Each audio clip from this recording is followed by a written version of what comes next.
Hey, good morning, Run Talks. Jay here. It rained last night. A bit wet. Needed a good storm. So today I want to talk to you about how to overcome imposter syndrome. Now let's first of all answer this question: what is imposter syndrome?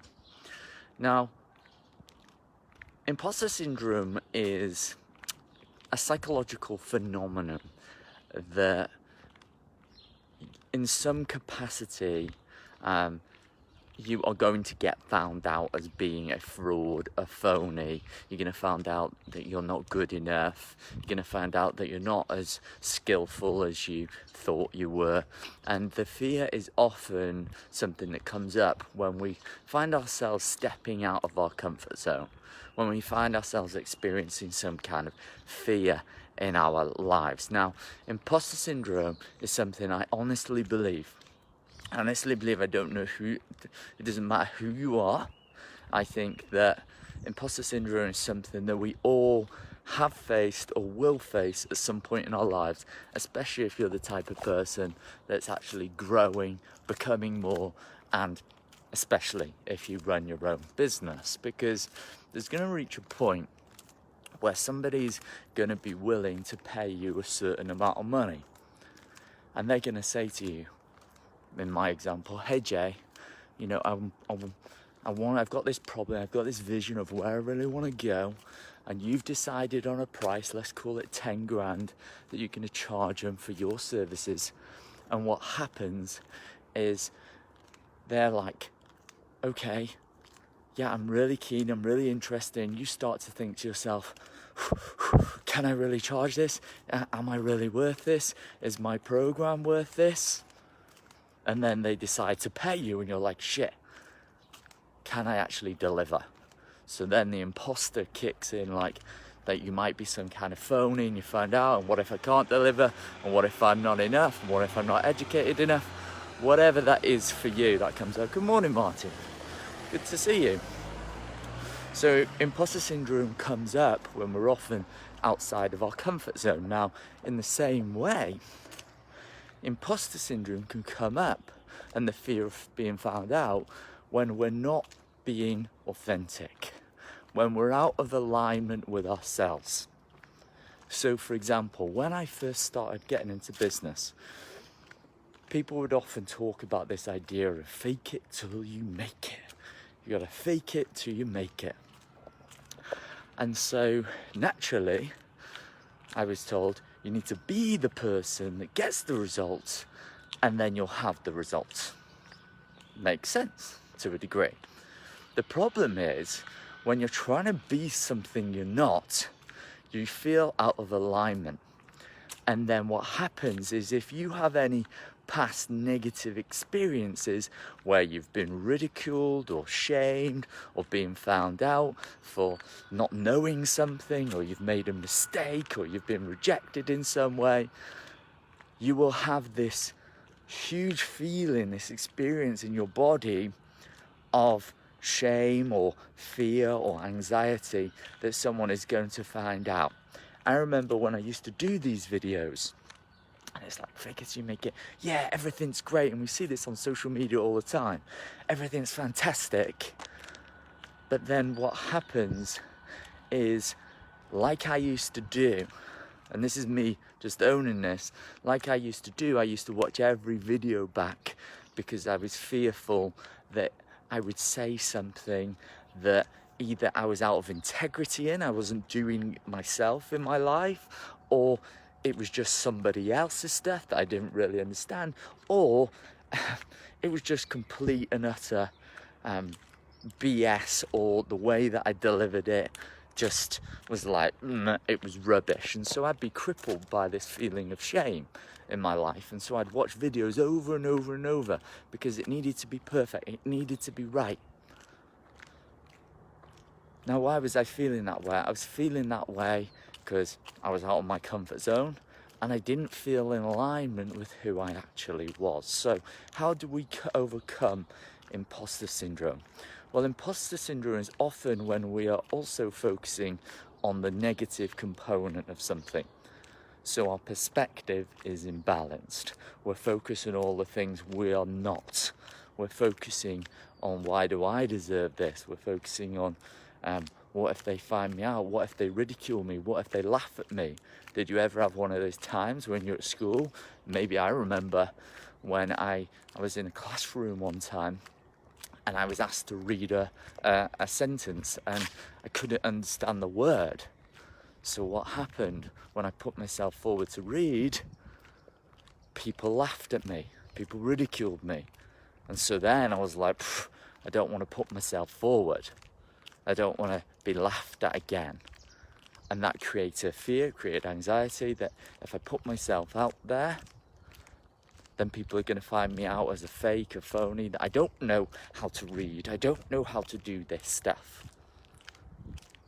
So I want to give you some kind of tools and give you some shifts to help you with this. If this is something maybe you've experienced, something you are experiencing, or maybe something you experience in the future. So first of all, we need to balance out the way we're seeing it. So if you're focusing on all the things you are not, I want you to first of all write down 10 to 15 things that you are. And by that I mean, write down all the things you've achieved, because quite often when we're looking to the future or we're operating out of a place of fear, it narrows our focus.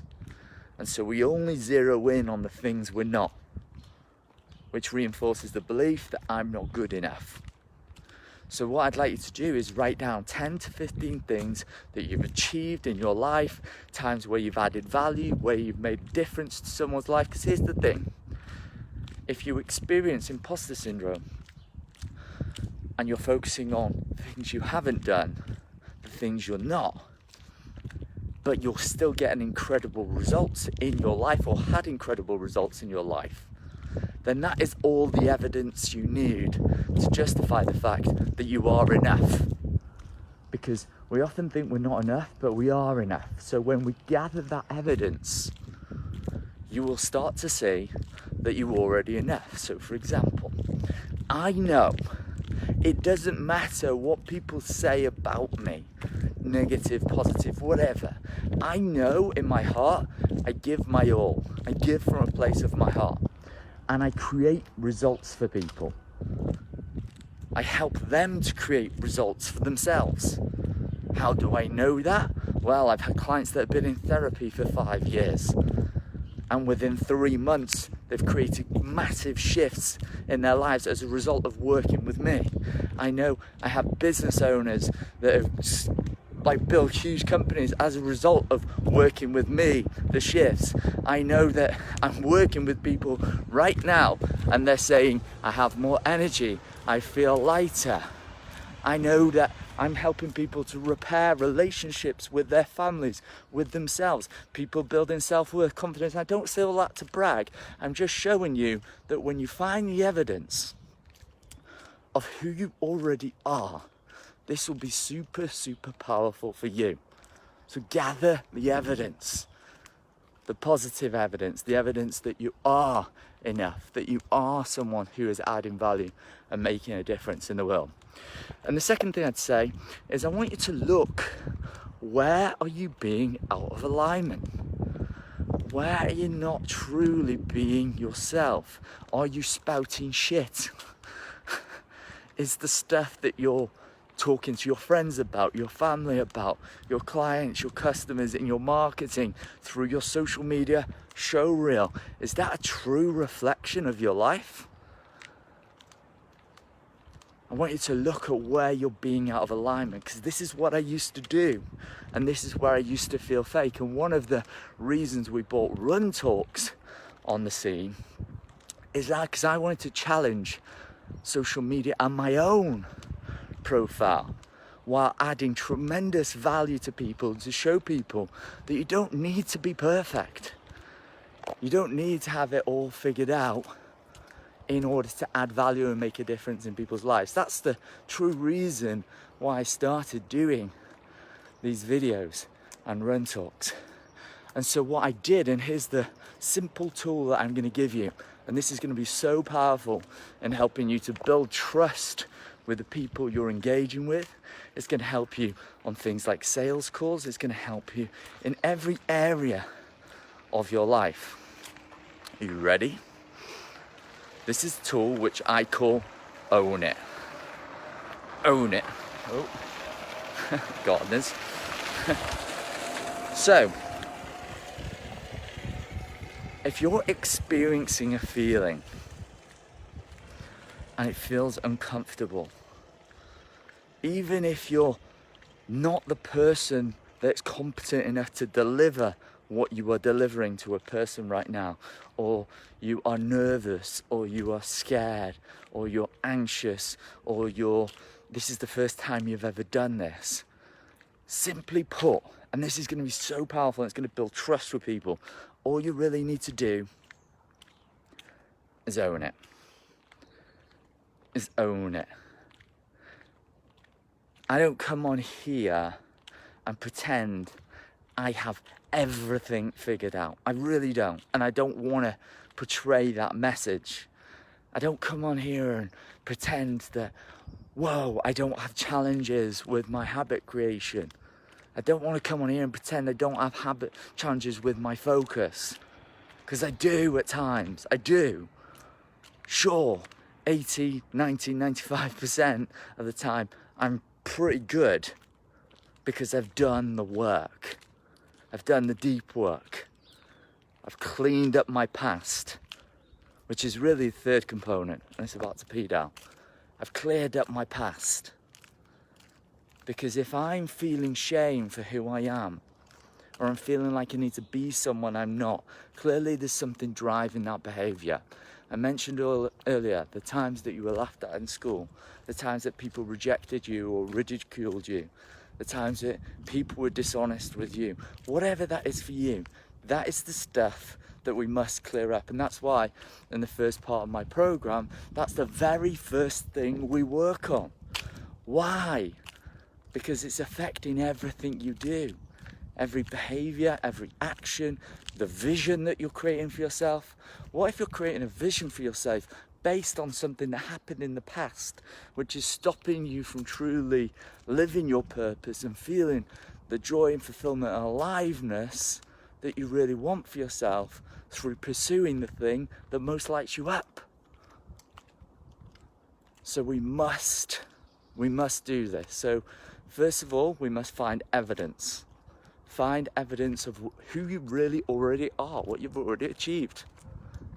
Look at the results you've achieved in your life. I know they're there. Dig deep. The second thing we must do is look at where we are out of alignment. Maybe we're behaving in a way or saying things or doing things which just doesn't truly like a fit for us. It's like trying on a jumper that isn't really you, and you know it isn't really you. The third thing we need to do is own it. Own it by just being honest and confessing. It feels much better than lying or feeling like you're lying. And the fourth thing we really need to do is clear up our mess, clear up our past, because it's going to put you in a much more powerful position to be able to deal with it if someone comes at you and does question you and does ridicule you and does any of that stuff. Okay, so those are my 4 main tips for helping you to overcome imposter syndrome. I would love to know, what is one big takeaway you've got from watching this video today? Just go ahead and put it in the comments from me. And I'm just going to leave it at that. I was going to ask you another question, but that's rule 101 of coaching. Never ask 2 questions at the same time. You'll confuse people. Or they'll be like, which one do I answer first? And then they get caught up. So you always just ask 1 question. So what is one thing you've taken from today's video? Go ahead, put it in the comments box. And until tomorrow, just remember, just show up. Have an amazing day, and I'll see you guys tomorrow. Bye bye.